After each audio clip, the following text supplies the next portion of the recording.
these communities decide maybe they don't want to, that's their right. They elected the folks there to represent them. But this is one of the consequences of not doing it as safely as possible, in my view.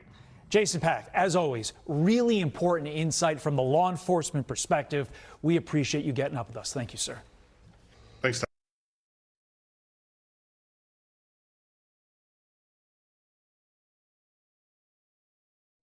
Like I said, there's several things I want to talk about. One is, like my man just said, DHS did offer people who's illegal to self-deport. You're not going to stay here. They're going to find you. They are going to find you.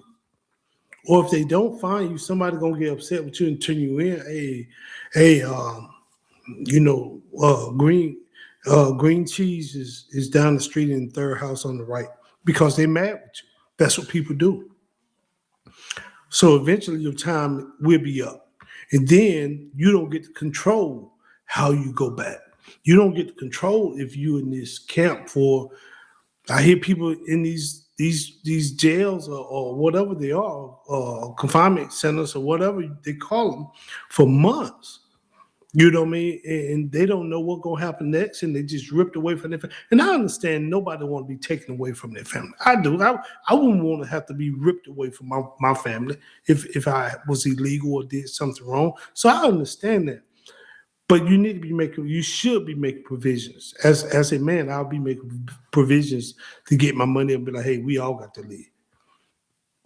Because eventually you're gonna get pulled over. You can get an offender bender. You can get facial recognition with there's a camera on every block now. So there's your time. You're never gonna get called one day, and your time gonna be up. And then I'm seeing like local police. They said local police. Marked cars is not helping ICE agents. They're standing down.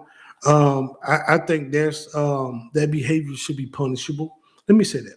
If you're a public servant and you know there's illegal activity going on and you're not willing to do anything about it, you pretty much harboring fugitives up there yourself. Your local government, Walls in Jacob Fry and Ilhan and all them, man. It seems like everybody up there right now is corrupt for some reason. I have no idea. I don't know none of them. But that's how all this stuff started. This stuff started because of the potential fraud and scam. I ain't gonna say potential because they've been proven that it is some scam up there. It is some fraud up there. And a lot of the Somalians came out and was bragging about it. So that's why a lot of these ICE agents is there. And then you tell me, all right, they there. Okay, we know they committed fraud, but oh well, we don't want you here. We happy here. As a United States citizen who can always use a little bit more in my pocket, you think I want to see illegals brag about what they get in millions? One guy said he bought a Ferrari and a Bentley. I wish I could buy a Ferrari or a Bentley. And if I can buy them, I damn sure can't afford to maintain them. You know, so I'm seeing people brag about watches and doing an interview with what one dude had on some $2,800 glasses, and I'm like, golly. So that's why a lot of these people are here. That's why ICE is there.